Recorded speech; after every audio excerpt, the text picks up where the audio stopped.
vedare tinokuchingamidzai zvekare kune chimwe chirongwa pano paZim Facebook Secrets and Confessions. Tadzoka zvekare nemamwe mamessages. Regedzai tibva tapinda mumamessages edu atadzoka takakubatirai.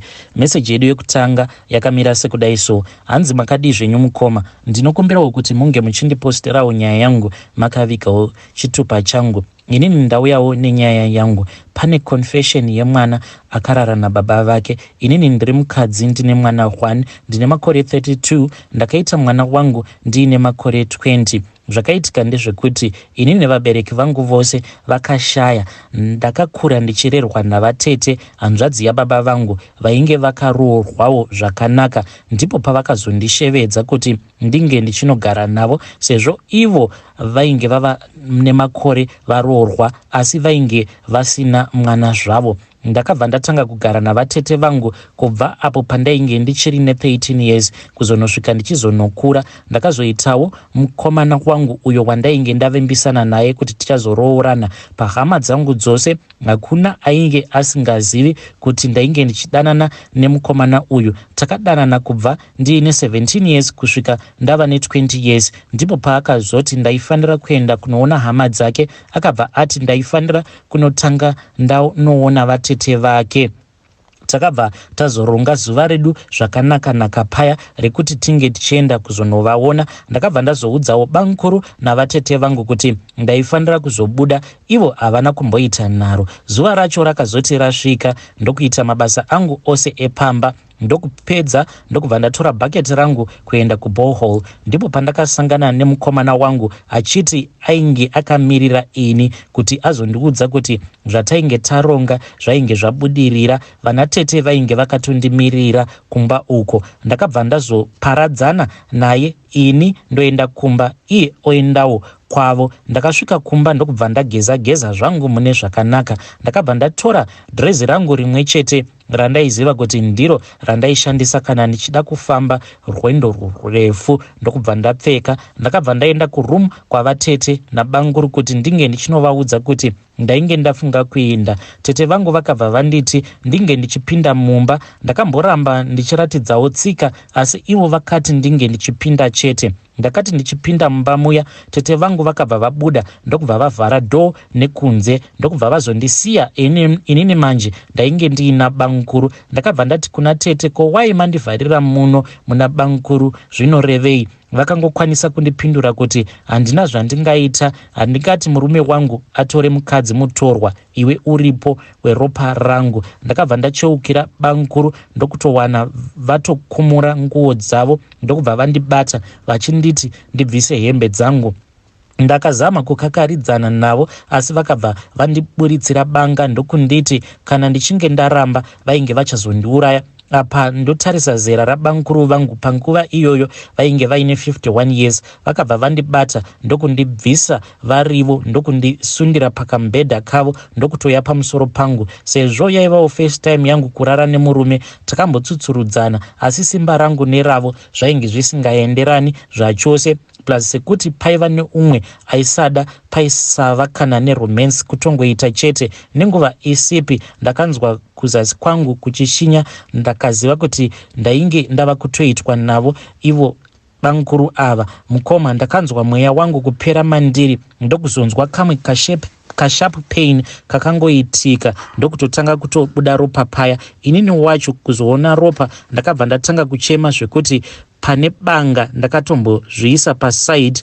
Ivo vakangoramba vachingondikwiza chete kusvika pandakazoona munhu aita sekunge ainge oda kufa, ndokubva vanowira kwakadaro uko. Tichingopedza chete, tete vangu vakabva vatovhura door ndokupinda. Vakangotaura mashoko ekuti tinotenda Mwari dzinza rakura. Handina kana kumbotaura navo ini. Ndakangonyarara ndokubva ndakambaira ndichienda murumu mangu ndokutora zvekugezesa, ndokubva ndanogeza zvangu. Ndakadzoka ndokurara zvangu.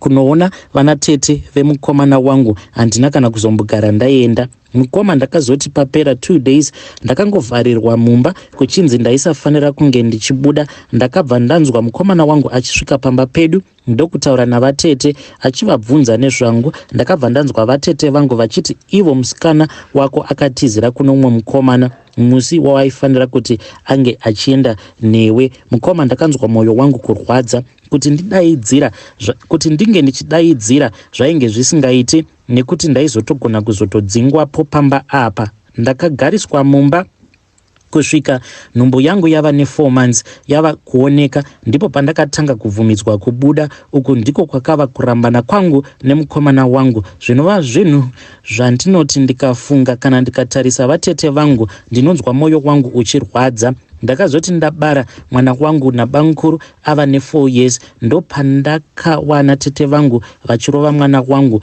Izvo zvinova zvakazondipa pfungwa yekuti ndinge ndichizotanga kupindwa nemweya wekuvaisira mushonga muchikafu chavo. Asi mukoma, ndinoda kungotenda hangu Mwari kuti kunyange zvangu ndakapindwa nemweya wakadaro, but vatete vangu havana kuzofa. Zvakaitika mukoma ndezvekudai, so ndakabva ndazotumwa navatete kuti ndinge ndichienda kunosangana nabankuru kutauni because painge paine zvimwe zvainge zvava kushota mumba. Ndakabva ndanzi ndinge ndichienda kunopiwa mari nabankuru, ndobva ndatenga izvo zvainge zvichishota mumba. Saka ndakazopinda mutauni ndiine friend yangu ndokubva taenda kuya tikabva tasangana nabankuru padhuze nekumaoffices kwavo uko kwavainge vachishandira.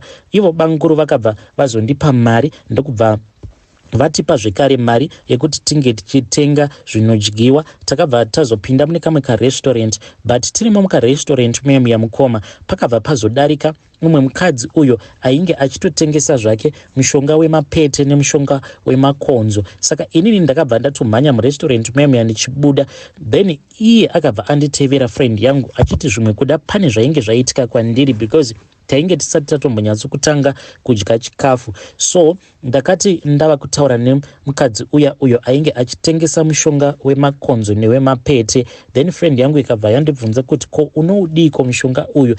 Saka ndakabva ndamuti kumba uko mapete zvekare nemakonzo ainge anyanyisa kuwanda. Since ndainge ndiine kamari ndainge ndafunga kutenga mushonga uyu. Iye akangonditi pakanaka mukoma. Ndakabva ndatora mushonga uya ndikabva ndazouisa mukahandbag kangu. Takabva tadzokera zvedu mukoma ndokubva tatanga kudya paya. Apa pfungwa dzangu dzainge dzisisipo apa panzvimbo pandainge ndiri nefriend yangu. Ndainge ndava kutofunga nzira dzekuti ndinge ndichizoisira vatete ava mushonga nadzo because ivo vatete vainge vasingandibvumidzi kuti ndinge ndichibika. Vaibika ndivo each and every day, kana mapoto ndaisatotendedzwa kuti ndinge ndichimabata. So mukoma ndakazoti ndadzokera kumba ndo pandakazongoti one day vatete pavainge vari busy vachibika ndokubva ndazongopfuurawo nekukitchen ndichita sekunge ndainge ndichida kubuda. Apa ndainge ndakatobata kachipepa mukoma kainge kaine mushonga wemakonzo ndokubva ndangodurura mupoto muya umo mavainge vachibika sadza ravo. Ndokubva ndatobuda nemwana wangu ndikabva ndatoenda kutonoona my best friend. Ndakagara kwomukoma ndakazoti zvino ndava kuzviudza kuti I think kuti vateteka kana kuri kunzi vadya sadza maybe poison iya inenge yatovashanda. Ndokubva taona kuti murodhi mainge makatozara vanhu vazhinji vainge vachiendapo pamba pavatete, vamwe vachibuda zvekare. Painge patori nemotikari yemapurisa yainge yakamirapo. Nekazoitika mukoma ndezvekuti vatete ivo manje vakabva vazopa statement kumapurisa yekuti vainge vazama kukomita suicide, vachiti vainge vachishushikana nenyaya yavo iyo yekuti vainge vakatadza kupa murume wavo mwana. But inini navatete ndisu tinoziva kuti vatete havana kana kumbogara vakakomita suicide. Nanhasi uno zvinondibata kana ndikafunga nezvazvo. Nai zvinoita here kuti kunyange vabereki vangu ndinge ndichienda kunovaudza kuti izvi ndo zvakaitika kana kuti ndongosiyana nazvo because vatete vakazotokanselewa, vachakanselewa nehama dzavo including baba namama vakazotouya zvekare kuHarare ndokubva vatanga kukansela vatete. Ivo vatete vachingoti zvinowanikwa. Ndainge ndakurirwa nekufunga apa vatete kwandiri mukoma havana kana kumbogara vandiitira action yekuti vange vachindirakidza kuti ivo vanozviziva kuti ndini ndakavaisira mushonga wemakonzo, vaitondiavoida mukoma as if everything was normal. Saka ivo vatete vakabva vazoendeswa zvavo kuchipatara kuzonosvika vachizonopora. Ini handina kana kumbogara ndaita suspect, sezvo ivo vatete vainge vachingofungidzirwa kuti vakazvikonfesera voga kuti vainge vakazama kukomita suicide. Saka ndiyo nyaya yangu iyi mukoma yakaitika apo pandainge ndigere navatete vangu. Nanhasi uno zvinogara zvichingondirwadza because nditori nenguva dzekuti sometimes kana ndiri muchechi pakatanga kuparidzwa panobva paita sekunge pari kuparidzwa nezvangu, zvekuti ndinotonzwa mweya wangu uchinditi simuka buda muchechi, simuka buda muchechi, because ndinenge ndonzwa sekunge vanhu vanenge vachiparidza inini kana pachitaurwa nyaya dzakaita seidzo dzidzi kuti kana kunyange ukaisira munhu mushonga muchikafu chake unenge watouraya. Ndizvo here kuti kuna Mwari uku kutori nechivi chakandimirira chekuti ndakatoponda munhu, ndakatouraya vatete vangu even though vasina kuzouraya? Kana zviri izvo ndingaitawo sei kuti ndinge ndichizoregererwawo? Please ndinokumbirawo kuti munge muchindibatsira, ndichange ndichizotevererawo mucomment section. Idari ndo message iyo yandakatumidzirwa ichibva kune mwanasikana uyu. Zvakangoma hazvo veduwe, hanzi ndakaisira vatete vangu mushonga wemakonzo muchikafu, but chinonetsa apa vedare ndechekuti why is it vatete ava vakazopa statement yekuti ndainge ndatogara ndichida kutongozviuraya hangu, saka ndini ndakazviisira mushonga wemakonzo muchikafu. Maybe vatete ava kuti vainge vagarawo vatoisa mushonga wemakonzo. Maybe that is the case. Ameno vedare ngatitaure ine zvayo nyaya iyi mucomment section. Regedzai tipa tenda panyedu inotevera. Nyedu inotevera yakamira sekudai so. Hanzi makadi zvenyu mukoma Nashe, ndinokumbirawo kuti munge muchindiposterawo nyaya yangu makavika chitupa changu. Inini I am a single father. Nanhasi uno zvinotondinetsa kuti ndinge ndichipinza zvikare umwe munhukadzi mumwoyo mangu nekuda kweizvo zvakaitika soon after ndabva mukutora my second wife apo pandainge ndichiri kuZim. Saka ndakazoti ndauya kuno mukoma ndanzwa nekubreaka mahearts evasikana kana kuti vakadzi avo vandinenge ndichidanana navo, because inini ndinokwanisa kutobhilivhisa munhu kuti ndinoda kukuroora but ndinenge ndingoripo pakungoda kungosangana naye pabonde chete. Ende vakadzi vazhinji they fall for me because vanenge vachitoona kutoti mandiri muno because anenge achitozviudza kutoti pandiri ndo paanenge ava kuda kuzoororera, because ndinenge ndichitomupromisa zvinhu zvikuru chaizvo. Saka neupenyu hwangu hwandinorarama it is very easy kuti vanhukadzi vazhinji vange vachizoita fall for me because of my lifestyle, but mumwoyo mangu ndinonyatsokunzwa kuti hamusisina kana space zvachose yekuti ndinge ndichiisa umwe munhukadzi in my heart again, including my ex-wife. Handitomborina kana space. My ex-wife, mukadzi wandakatanga kugara naye akandihurira zvekare, nemy second wife uyo wandakazotanga kugara naye zvekare, but iye haana kundihurira. The day randakazofind out kuti anoshungurudza vana vangu ndo pandakabva ndazodecide kuti ndinge ndichizosiyana naye after ndazofind out. So mukoma, izvi zvakabva zvakonzeresa kuti mwoyo wangu unge uchizooma kuita dombo, ende handisisina kana tsitsi nemunhu. Kunyange ndikaita bonde rinenge richindinakidza sei nemunhu uyo wandinenge ndichidanana naye panguva yacho iyoyo, handitomborina tsitsi kana tsitsi zvachose because of what happened in my second marriage. So mukoma, ndakati ndagara nemudzimai wangu wekutanga, pakaitika zvakaitika ndokubva tazosiyana. Kandakabuda mumarriage umu ndine vana vangu vaviri vose vasikana, ndokubva ndazosanganawo neumwe ainge ari wechidiki, ndokubva ndazomutora naye takabva tazozvara vana vedu vatatu. Aiti kana ndabva kubasa ndaibva ndaona kuti vana vangu maso avo anenge akazvimba, vachiratidza ivo kuti muswere wese wezuva vanenge vaswera vachingochema. Ndaivabvunza vana because ndo vaitumwa kuti vange vachiuya kuzondivhurira gate, ndovabvunza kuti kochi nhai vanangu, but vaisambondipindura, vaingoti zvese zviri bo dedi, zvese zviri bo. Izvo vana chandainge ndisingazivi ndechekuti muswere wese wezuva vaingoswera vachinyimwa chikafu uyu mukadzi wangu uyu wechinumber 2 aiti kana akanotenga grocery iri ndaisatozivawo kuti grocery rainge richitogara panext door like zvinonaka zviya. Iniwo semurume ndaisambotarisa saka mumba maingosiyiwa mabasic foods akaita sekunge hupfu, mafuta, miriwo, zvekare nemachunks nezvimwewo zvingori basic. Utwu twese tunonaka utwo twainge tuchichengetedzwa panext door. Kunyange zvisevo zvimwe zvandaipota ndichitenga, iye aenda obva anozvichengetedza panext door. Aizoti masikati paya pandinenge ndisipo ndopaaibva azobika, iye obva azodya nevana vake. Vangu ava mukoma vaingopiwawo mabasic foods, sadza nemachunks kana kuti sadza nemuriwo sometimes zvinenge zvichitombori namafuta, vobva vatonzi muri bho ini. Vana vaiti kana vakada kutaura vaibva vazosara vachirohwa. So mukoma zvakazoitika ndezvekuti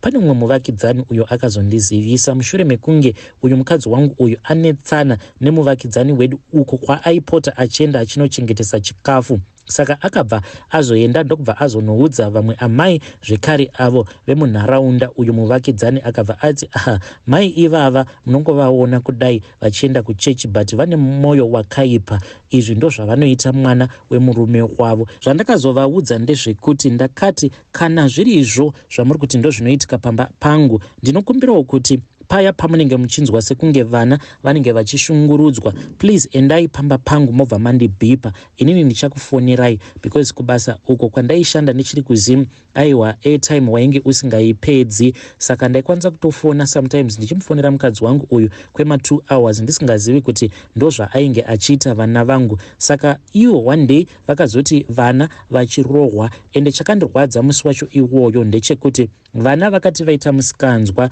then vangu vana vakabva vazotorwa vakanzi ivo vaifanira kuti vange vachirovana kuti vange vachidzidzira mutemo chaiwo, mutemo wakanaka. Saka vana vangu vakabva vanzi iri ring iri randakugadzirirai ndokubva adrowa denderedzwa rake, vana ndokubva vapinda mukati. Apa iye ainge akabata bhande nekusaidi kuya kune simbi achiti anenge angobuda musekol umu ndinomurova nebhande iri. Amai vaya vainge vagere zvavo vachitoita sekunge vanokurudzira. Izvo ndainge ndichinzwa zvose zvainge zvichiitika, just that foni yavo yainge isingatori mapictures. Mukoma usiku ndakazoti ndasvika apa ndainge ndarekodha everything ndokubva ndabvunza vana, ende ndakatobvunza panguva yekuti tainge todya ndikati ko imi indava muchiita sekunge makazvimba kudai? Vana ndokubva vati kana dedi hatina kana kumbozvimba. Ndokubva ndabvunza amai vacho ndikati naimi vana ava why is it vachiita sekunge vakazvimba, chii chaswera chichiitika pano?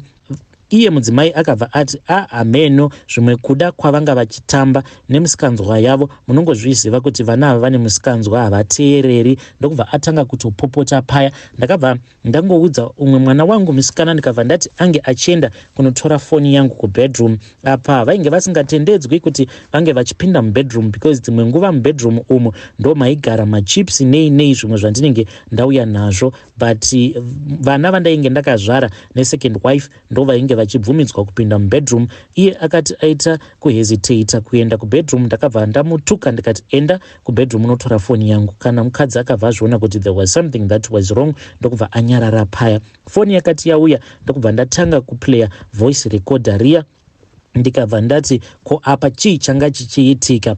Mukoma mukadzi akangonyara kudai ndokubva atanga kuchema achinditi ndo zvawandifungira izvi kuti unge uchindishungurudza, ngo ndo zvamaronga naamai name hidden. Munhu ndokubva atanga kutoblema ini akati saka kana zvakadaro ndava kutorongedza mabhegi angu. Ndikabva ndati zvakanakai. Mukoma takazonetsana for a very long time zonosvika munhu ndichizomudzinga pamba pangu. So ndichizoya kunoku mukoma ndainge ndatova nemwoyo iwoyo wekuti kana ndikatarisa munhukadzi it's either ndinotongoona munhukadzi mumaso mangu ari hure semahurirwo andakaitwa nefirst wife yangu, kana kuti ari munhu ane hutsinye, not capable of loving my children. Saka ndo challenge yangu iyo yandiri kusangana nayo yekuti I cannot love anyone, I do not trust any woman at all, because ndinongoona sekunge vakadzi vose mahure, zvekare ndinongoona sekunge vakadzi vose vane hutsinye vanokwanisa kuzoitira vana vangu hutsinye. Ndingagadzirikawo sei naye mukoma Nashi, nekuti upenyu uyu hakuna anoziva kuti mune ramangwana. Zvimwe kuda ndinokwanisa kuzoti mukufamba ndobva ndaita accident, ndobva ndatotyoka musana, zvinenge zvodawo mubatsiri anenge achindibatsira achindigezesa. Zvino ndichazomuwana kupi? Nekuti handikwanise kugara pamunhu 1 ndikangoita bonde nemunhukadzi. Ndinobva ndatanga kutomunzwira hasha dzekuti izvezvizvi akangondichivira zvinhu zvangu, kana ndikazomutora ndikamuita mukadzi wangu obva azotanga kundishungurudzira vana vangu. Please assist me, mukoma Nashi. Hey vedare, ndo message iyo yandakatumidzirwa ichibva kuna mukoma vedu. Please ngatitaurei navo mucomment section. Yei, zvakangoma hazvo vedu we. Hanzi ndine bitterness, hana yangu yakaparadzwa kudhara nevakadzi vaviri avo vandakagara navo. So paya pamunoona uchiti wadanana nemunhu kungodai munhu atokudhamba, dzimwe nguva maybe anenge asitombori mamhepo, but maybe inenge iri nhau yekuti munhu wacho uyu waunenge wasangana naye kwacho kwaanenge akabva, hey, maybe anenge akasanganawo neizvi zvakasanganikwa nazvo namukoma vedu ava. Saka vanenge vachitoda counseling. I think kuti mukoma vedu vanenge vachitoda counseling yakasimba chaiyo. Zvakangoma hazvo vedu we. Yo, zvakangoma hazvo.